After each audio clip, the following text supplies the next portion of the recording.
ये बहुत बार एग्जाम में पूछा जा चुका है और इस प्रकार के क्वेश्चन आएंगे तो दोस्तों आप कैसे सॉल्व करेंगे मैं आपको समझा रहा हूं, समझिएगा। पहले प्रश्न पढ़िए। प्रश्न कह रहा है यदि किसी कूट में XYZ को ABC लिखा जाता है तो ABC को लिखा जाएगा, ये चीज पूछ रहा है। तो देखिए दोस्तों, ज्यादातर स्टूडेंट क्या करते हैं, ये सोचते हैं कि XYZ को ABC लिखा है तो ABC को हम XYZ लिख देंगे। नहीं, यहाँ पे ऐसे आप सोचेंगे तो गलत हो जाएगा। आपको ये कह क्या रहा है दोस्तों, प्रश्न को थोड़ा सा समझिएगा।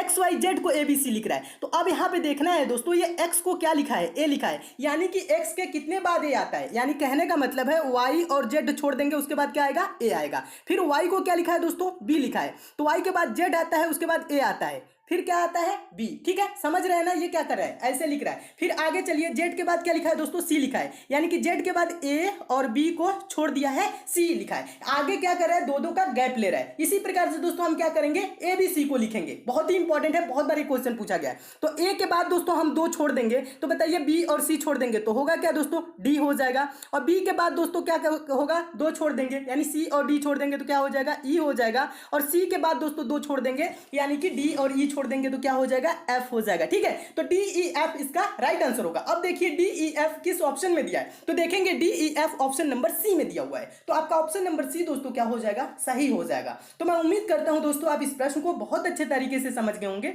और इस टाइप के क्वेश्चन आपके एग्जाम में आएगा तो आप अच्छे से सॉल्व कर लेंगे। चलिए नेक्स्ट क्वेश्चन देखते हैं दोस्तों, दूसरा क्वेश्चन देखिएगा। दूसरा क्वेश्चन दोस्तों ये मोस्ट इंपॉर्टेंट क्वेश्चन है, ये बहुत बार एग्जाम में दोस्तों पूछा जा चुका है। देखिएगा इसका आंसर क्या होगा, मैं आपको बता रहा हूं। आप क्या करिए दोस्तों, वीडियो को पॉज करके अपने आप से भी सॉल्व करने की जरूर कोशिश किया करिए सभी प्रश्नों को। चलिए तो क्वेश्चन पढ़िएगा। क्वेश्चन है दोस्तों, नीचे दी गई प्रश्न का सही वेन आरेख बताएं। वेन डायग्राम बनाना है किसका, शिक्षित लोगों, बेरोजगार लोगों और अध्यापकों का। दोस्तों आपको पहले भी बताया हूं और फिर से समझा रहा हूं, वेन डायग्राम से रिलेटेड आपके एग्जाम में कभी भी क्वेश्चन आएगा तो आप क्या करेंगे, जो वेन डायग्राम के लिए शब्द दिए गए रहेंगे, जैसे इसमें शब्द दिया गया है शिक्षित लोगों, बेरोजगार लोगों और अध्यापकों, इन्हीं शब्दों पर दोस्तों विचार करना होता है कि ये एक दूसरे से कैसे संबंधित है। बस इनका आपस में दोस्तों रिलेशन निकालना है, तुरंत इसका सही आंसर आ जाएगा। कैसे रिलेशन निकाला जाता है ये भी मैं आपको समझा रहा हूं। देखिए दिया क्या है दोस्तों, शिक्षित लोगों, उसके बाद क्या है दोस्तों, बेरोजगार लोगों, उसके बाद क्या है दोस्तों, अध्यापकों। अब बताइए इनमें रिलेशन कैसे होगा। बताइए जो शिक्षित होंगे, अध्यापक क्या होते हैं दोस्तों, शिक्षित लोगों के अंतर्गत आएंगे या बेरोजगार लोगों के अंतर्गत आएंगे। आप बोलेंगे जो अध्यापक होंगे वो शिक्षित लोगों के अंतर्गत आएंगे। बेरोजगार कौन होता है दोस्तों, अब बताइए शिक्षित होते हैं या अध्यापक होते हैं। बेरोजगार में दोस्तों कुछ शिक्षित भी बेरोजगार होते हैं। ठीक है, सभी शिक्षित बेरोजगार नहीं होते हैं, ये चीज नहीं कह सकते। ठीक है, कुछ शिक्षित क्या होते हैं, बेरोजगार होते हैं। तो देखिए इसका वेन डायग्राम कैसे बनेगा, देखिएगा दोनों में कॉमन कौन है, शिक्षित। तो देखिए हम क्या करेंगे दोस्तों, शिक्षित लोगों का एक सर्कल बना लेंगे, इसे सर्कल से प्रदर्शित किया जाता है। ठीक है दोस्तों, क्या होगा, शिक्षित लोगों का एक सर्कल बना लेंगे और इसके अंदर क्या आ जाएंगे दोस्तों, अध्यापकों को रख लेंगे। जितने भी अध्यापक होंगे वो क्या होंगे दोस्तों, शिक्षित होंगे, शिक्षित लोगों के अंतर्गत आ जाएंगे। ये चीज क्लियर हो गया। अब यहाँ पे कह रहा है बेरोजगार लोगों, बेरोजगार कौन होता है, अध्यापक होते हैं, नहीं, अध्यापक तो टीचर होते हैं, उनको तो सैलरी मिलती होगी, वो बेरोजगार के अंतर्गत नहीं आएंगे। ठीक है, शिक्षित होते हैं, ये चीज तो आपको क्लियर हो गया। बेरोजगार लोग कौन होते हैं, बेरोजगार में कुछ बेरोजगार क्या होते हैं दोस्तों, शिक्षित भी होते हैं, सभी बेरोजगार लोग शिक्षित नहीं होते हैं, ये चीज नहीं करना है। ठीक है, कुछ बेरोजगार लोग क्या होते हैं दोस्तों, शिक्षित भी होते हैं, यानी कि इसका वेन डायग्राम इस टाइप से बनेगा। अब देखिए इस टाइप से किस ऑप्शन में दिया है, तो देखेंगे ऑप्शन नंबर डी में इस टाइप से आपको इमेज दिख रहा होगा, फिगर दिख रहा होगा, तो आपका ऑप्शन नंबर डी दोस्तों क्या हो जाएगा, सही हो जाएगा। तो मैं उम्मीद करता हूं दोस्तों आप इस प्रश्न को भी बहुत अच्छे तरीके से समझ गए होंगे और इस टाइप के भी क्वेश्चन आपके एग्जाम में आएगा तो आप अच्छे से सॉल्व कर लेंगे। दोस्तों लास्ट में एक रीजनिंग का बहुत ही इंपॉर्टेंट टाइप का आपसे क्वेश्चन पूछूंगा, जिसका आंसर सभी दोस्तों को कमेंट करके बताना है। ठीक है, तो लास्ट में पूछूंगा, उसका आंसर क्या करना है, कमेंट करना है, बहुत ही इंपॉर्टेंट टाइप का है। तो चलिए नेक्स्ट क्वेश्चन देखते हैं। पहले तीसरा क्वेश्चन देखिएगा, तीसरा क्वेश्चन भी बहुत ही इंपॉर्टेंट टाइप का क्वेश्चन है। देखिएगा प्रश्न को पढ़िएगा ध्यान से।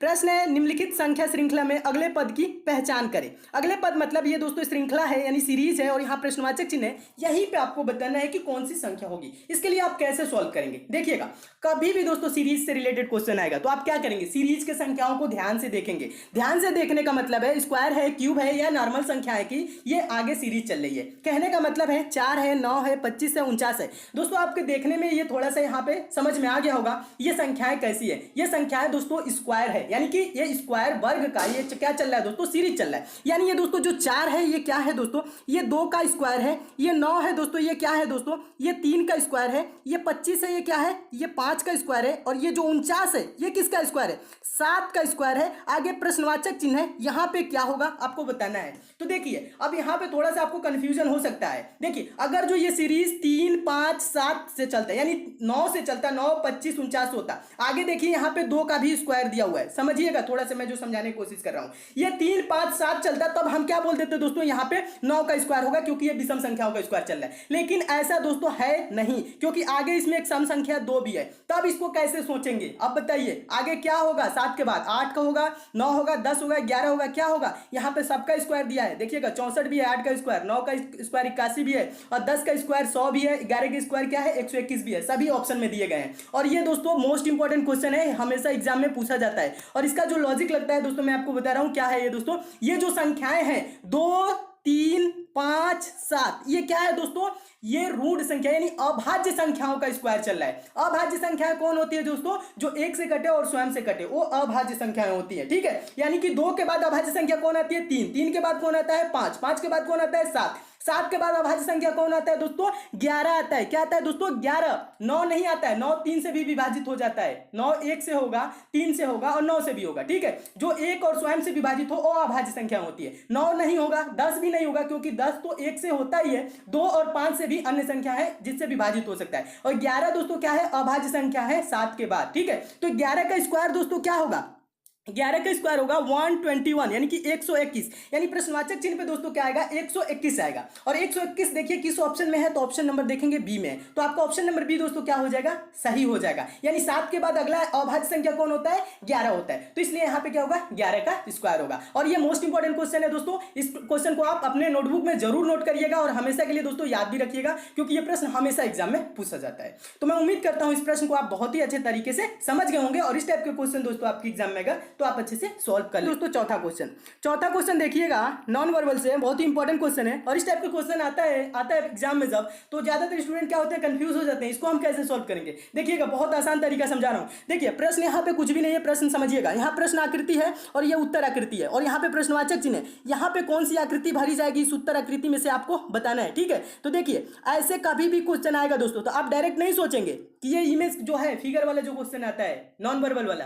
तो आप डायरेक्ट ये नहीं सोचने लगेंगे ये कैसे हुआ, ये कैसे हुआ, डायरेक्ट नहीं सोचना है। देखिए इसमें कितने आपको फिगर दिख रहे हैं, देखिए इसमें आपके दोस्तों देखेंगे तो यहाँ पे 2 आपके फिगर दिख रहा होगा, यहाँ पे 2 आपको फिगर दिख रहा होगा, एक तो ये वाला है बिंदी वाला है और एक ये वाला है। ठीक है, इसी को क्या कर रहे हैं दोस्तों, बढ़ा घटा रहे हैं, यानी कि आगे की तरफ बढ़ा रहे हैं, घटा रहे हैं, क्या कर रहे हैं ये मैं आपको समझा रहा हूं कैसे ये कर रहे हैं, थोड़ा सा समझिएगा, ध्यान दीजिएगा। अगर जो मैं बोलूं दोस्तों, पहले हम क्या करेंगे, पहले हम बिंदी को लेके चलेंगे। ठीक है, जो यहाँ पे डॉट वाली बिंदी है ना, इसको हम लेके चलेंगे। आप पूरा फिगर को एक बार ना सोचिएगा, पूरा फिगर को एक बार सोचेंगे कंफ्यूज हो जाएंगे, जल्दी सॉल्व नहीं होगी। ठीक है, देखिए ये बिंदी दोस्तों पहले में कहाँ है, नीचे वाली रेखा पे, फिर आगे वाले में देखिए दोस्तों यहाँ पे चली गई है, यानी कि 90 डिग्री क्लॉकवाइज में चला है, घड़ी की दिशा में क्या हुआ है 90 डिग्री मुड़ा है। यानी कहने का मतलब है आप 90 डिग्री ना समझिए, सिंपल भाषा में समझिएगा और आसान तरीका समझा रहा हूं। देखिए ये जो बिंदी है दोस्तों कहां है, नीचे वाली रेखा में है, उसके बाद क्या है दोस्तों ये थोड़ा सा इधर बढ़ गया है, यानी कहने का मतलब इस वाले रेखा पे क्या आ गया है दोस्तों, इधर आ गया है। ठीक है, अब देखिए अब यहां पे थोड़ा सा और ध्यान से दोस्तों देखेंगे तो क्वेश्चन और क्लियर होगा। ये जो पहले में जो दोस्तों बिंदी है ये क्या है दोस्तों,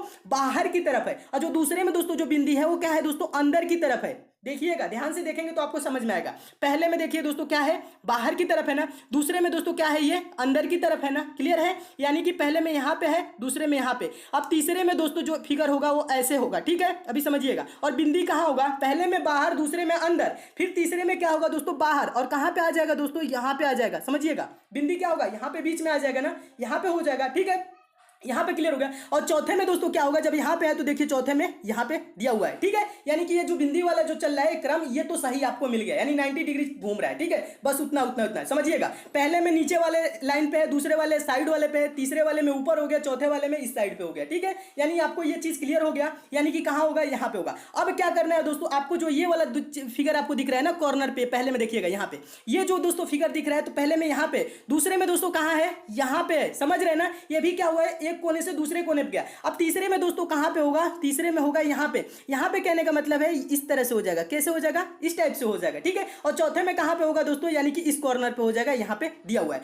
तो इसका इमेज कैसे बनेगा दोस्तों, जहां प्रश्नवाचक चिन्ह पे मैं जो बनाया हूं इमेज इस टाइप से बनेगा। अब इस टाइप से देखिए किस ऑप्शन में दिया है, तो देखेंगे दोस्तों इस टाइप से ऑप्शन नंबर बी में दिया हुआ है, यानी जो बिंदी है दोस्तों बीच में है और बाहर की तरफ है। ठीक है, ये चीज क्लियर हो गया। और ये जो इमेज है दोस्तों, ये जो आपका जो चिन्ह दिख रहा है ये वाला, ठीक है, तो ये कहां है दोस्तों, ये कॉर्नर पे है, यानी कि इस साइड में, ठीक है, यानी कि सेम जो फिगर में बनाया हूं वो ऑप्शन नंबर बी की तरह है। तो आपका ऑप्शन नंबर बी दोस्तों क्या हो जाएगा, सही हो जाएगा। तो मैं उम्मीद करता हूं दोस्तों आप इस प्रश्न को भी बहुत अच्छे तरीके से समझ गए होंगे और इस टाइप के भी क्वेश्चन आपके एग्जाम में आएगा तो आप अच्छे से सॉल्व कर लेंगे। ज्यादा कुछ भी नहीं करना है, कभी भी क्वेश्चन है दोस्तों तो आप एक एक फिगर को लेके घुमाना है, पहले बिंदी घुमा रहे तो बिंदी घुमाइए, या पहले ये वाली इमेज घुमा रहे ये वाली फिगर घुमा रहे तो ये वाली घुमाइए, ठीक है, एक एक घुमाएंगे तुरंत आपको आंसर मिलना स्टार्ट हो जाएगा, ठीक है। तो मैं उम्मीद करता हूं इस प्रश्न को आप बहुत ही अच्छे तरीके से समझ गए होंगे। दोस्तों एक चीज और देखा, पांचवा क्वेश्चन है, बहुत ही इंपॉर्टेंट क्वेश्चन है, मोस्ट इंपॉर्टेंट क्वेश्चन है दोस्तों, ये बहुत बार एग्जाम में पूछा जा चुका है और ऐसे क्वेश्चन है तो कैसे सॉल्व किया जाता है मैं आपको बता रहा हूं आसान तरीका। पहले क्या करना है, क्वेश्चन को पढ़ना है।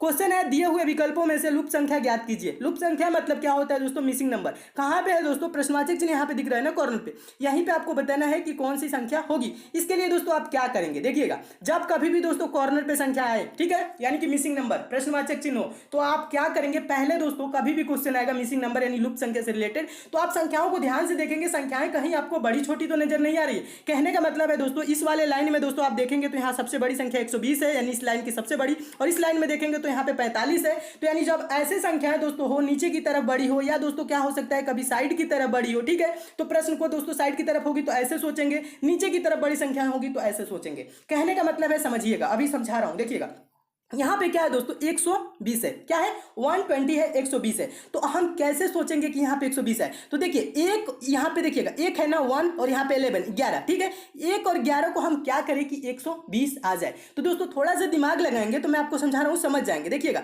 जो 11 है ना, 11 का स्क्वायर करेंगे तो क्या होगा दोस्तों 121 होगा, ये जो 1 है ना 1 का स्क्वायर करेंगे तो 1 होगा, ठीक है, यानी कि 121 में से 1 को घटा दीजिए, 121 में से 1 को घटाएंगे तो दोस्तों क्या होगा 120 होगा, 120 होगा।